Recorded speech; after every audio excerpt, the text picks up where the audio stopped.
আজকে এই কাজটা করছি, আজকে আপনারা এসছেন। আমার জীবনে আমি একটু নার্সিসিস্ট লাগবে শুনতে, নার্সিসিস্ট হচ্ছি না। 24-এ আমার জীবনে যা যা হয়ে গেছে, এতগুলো ঝড় গেছে, সবই আপনারা জানেন। তারপরেও কিন্তু আমি কাজ করছি, আপনারা ভালোবাসা দিচ্ছেন, আপনারা এতগুলো মানুষ আমাদের ইন্টারভিউ নিচ্ছেন।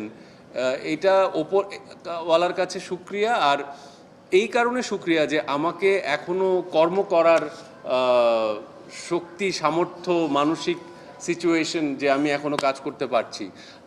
যেটা বললাম কালকেও যে আমরা গতকাল গেছি সিনেপ্লেক্সে, আজকে ব্লকবাস্টারে, আমরা ইনশাল্লাহ আরও অনেক জায়গায় যাব, দর্শকরাও দেখবেন সেখানে। এই সব কিছুর পেছনে কিন্তু ওই যে একজন গিফট করা কাপড়, ঈদের আমেজেই কিন্তু আছি, কিন্তু আমরা কিন্তু সবাই কাজ করছি। ওই যে ভাইয়া পাঞ্জাবি পরা, আমরা সবাই কিন্তু কর্মের মধ্যেই আছি। এই তো কর্মটাই বড় কথা আসলে। Nothing is permanent. আমরা এই মুহূর্তে কথা বলছি আজকে থেকে বছর 30-40 আগে। এর থেকেও অনেক আলোড়ন করে অনেকগুলো মানুষের সাথে কথা বলা হতো, তারা আজকে আমাদের মধ্যে নেই। রাজাক সাহেব আছেন, কবরী ম্যাম আছেন, ফারুক সাহেব আছেন, জাফর ইকবাল সাহেব আছেন, সালমান শাহ আছেন। So nothing is permanent. আমরা যারা আছি এই জার্নিটুকুই। আমি অভিনয় ছাড়া আর কিছুই পারি না। মিম তো তাও দেখতে সুন্দর, মিম তো তাও দেখতে সুন্দর। অভিনয় না করলেও অনেক চাকরি পাবে। আমি তো অভিনয় ছাড়া কিছুই পারি না।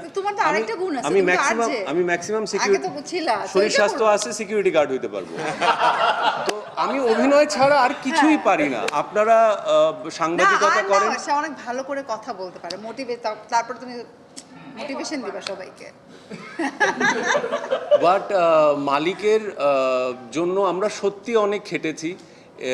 যেটা বললাম, আমি এখন দেখাতে লজ্জা অনুভব করব, বাট আমার যেই পোড়া দাগটা সেটা এখনও আছে। আমি দেখি সোশ্যাল নেটওয়ার্কে পুড়ে যাওয়ার সময়কার কোনো ছবি আছে কিনা আমি জানি না, সেটা এখনও ওই পুড়ে যাওয়ার ওইটার মধ্যে ব্যান্ডেজ করেছি, শর্ট দিয়েছি। আমার ডিরেক্টর এসছে এই ঘটনার পর, এসে স্পষ্ট মনে পড়ে উনি তাকায় বলতেছেন, প্যাক আপ করবো? আমি বললাম আমাকে আরেকটু সময় দেন, ওপরে আল্লাহ, নিচে আমরা আছি, আমি মিথ্যা বলে থাকলে। ডিরেক্টর এসে বলতেছে প্যাক আপ করে দিব, আমরা তখন নাটোরে শ্যুট করছি, এতগুলো মানুষ। ওই দায়িত্ববোধ, কিন্তু মা চলে গেছে, মাকে শোয়াই দিয়ে আসছি। আমার জীবনের একমাত্র অ্যাঙ্কার, যেটা বললাম, আমার জীবনের ডানে বাঁয়ে ওপরে নিচে সব কিছুতেই মা ছিল আসলে। আর উনি যেহেতু 9 বছর মানসিক ব্যাধিতে আক্রান্ত ছিলেন, তো এক প্রকার নার্স ছিলাম আমি। ওই যে দেখেন, এই জিনিসটাও বলার কারণ হচ্ছে সেই কর্মের জন্য এরকম অসংখ্য দিন হয়েছে। আমি ছবির নাম বলে দিতে পারবো, ইভেন নীলচক্র নামক যেই ছবিটা, সেটার অর্ধেক সময়ে মা আছেন, অর্ধেকে মা নেই। আমি কিন্তু মিমের সাথে যে কাজ করেছি মা চলে যাওয়ার পর, তারপর নীলচক্রের অর্ধেক শ্যুট শেষ করেছি, নাহলে অনেকগুলো লোক বিপদে পড়ে যাবে। তো সত্যিকার অর্থেই কাজটাকে ভালোবেসে করি এতগুলো বছর ধরে। আমিও ছোটোবেলা থেকেই শুরু করেছি মডেলিং, অভিনয়, আপনাদের সাথেই বড় হওয়া আমার। সো এখনো অবধি যে ভালোবাসা পাচ্ছি, এটাই অনেক বড় কথা আসলে।